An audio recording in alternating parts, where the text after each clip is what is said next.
ओम नमः शिवाय। श्री शिव महापुराण कोटि रुद्र संहिता 34वां अध्याय। व्यास जी बोले, उन सूत जी का यह वचन सुनकर सभी मुनीश्वरों ने उनकी प्रशंसा करके लोक हित की कामना से कहा। ऋषिगण बोले, हे सूत जी, आप सब कुछ जानते हैं, इसलिए हम लोग पूछ रहे हैं। हे प्रभु, अब आप हरीश्वर लिंग का महात्म्य कहिए। हमने सुना है कि पूर्व काल में विष्णु जी ने उनकी आराधना से सुदर्शन चक्र प्राप्त किया था, इसलिए आप विशेष रूप से उस कथा को कहिए। सूत जी बोले, हे श्रेष्ठ ऋषियों, अब आप लोग हरीश्वर की शुभ कथा सुनिए। विष्णु जी ने पूर्व काल में शंकर जी से सुदर्शन चक्र प्राप्त किया था। किसी समय दैत्य महाबलवान हो गए। वे लोगों को पीड़ित करने और धर्म का लोप करने लगे। उसके अनंतर महान बल तथा पराक्रम वाले दैत्यों से पीड़ित हुए उन देवताओं ने देवरक्षक विष्णु जी से अपना दुख निवेदन किया। देवगण बोले, हे प्रभु, आप कृपा कीजिए, हम लोगों को दैत्य अत्यंत पीड़ा दे रहे हैं। हम लोग कहाँ जाएं, क्या करें? हम लोग आप शरणदाता के आश्रित हैं। सूत जी बोले, हे ऋषियों, दुखी मन वाले देवताओं का वचन सुनकर विष्णु जी ने शिव जी के चरण कमलों का ध्यान करके यह वचन कहा।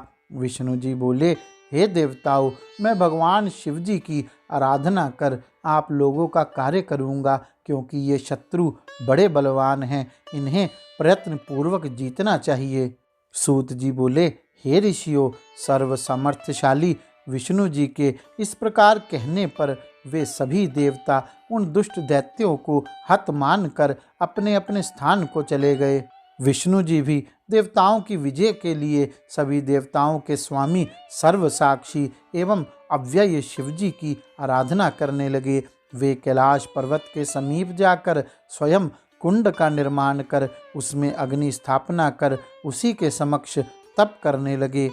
हे मुनीश्वरों, वे पार्थिव विधि के अनुसार अनेक प्रकार के मंत्रों एवं अनेक प्रकार के स्तोत्रों द्वारा मान सरोवर में उत्पन्न हुए कमलों से प्रसन्नता पूर्वक शिव जी का पूजन करते रहे। वे हरि स्वयं आसन लगाकर स्थित रहे और विचलित नहीं हुए। जब तक शिव जी प्रसन्न नहीं होंगे तब तक मैं इसी प्रकार से स्थिर रहूँगा, ऐसा निश्चय कर विष्णु जी ने शिव जी का अर्चन किया। हे ब्राह्मणों, जब सदाशिव विष्णु जी पर प्रसन्न नहीं हुए तब वे विष्णु जी विचार करने लगे।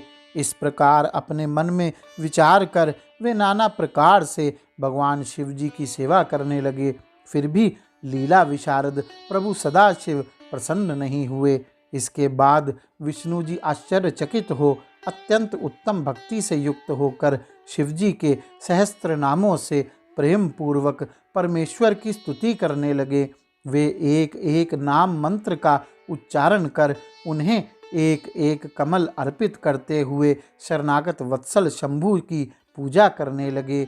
उस समय शिवजी ने विष्णु जी की भक्ति की परीक्षा के लिए उन सहस्त्र कमलों में से एक कमल का अपहरण कर लिया।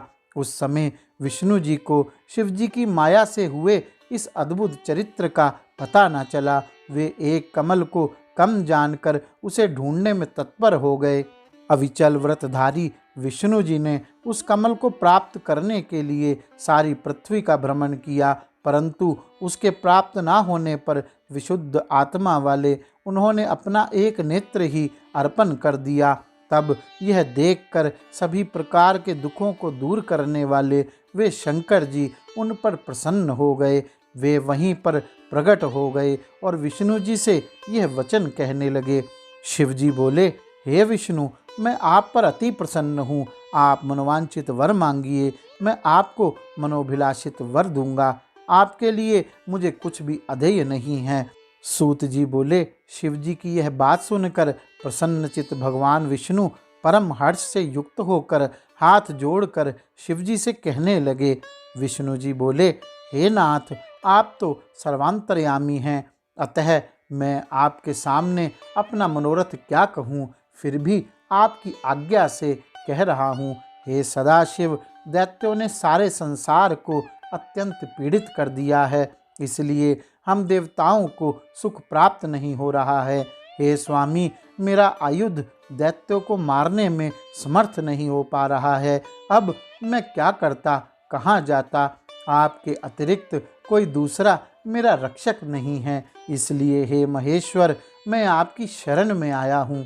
सूत जी बोले, ऐसा कहकर परमात्मा शिव जी को नमस्कार कर दैत्यों से अत्यंत पीड़ित हुए स्वयं विष्णु जी शिव जी के आगे खड़े हो गए। विष्णु जी का यह वचन सुनकर देवादिदेव महेश्वर ने उन्हें अपना महातेजस्वी सुदर्शन चक्र प्रदान किया।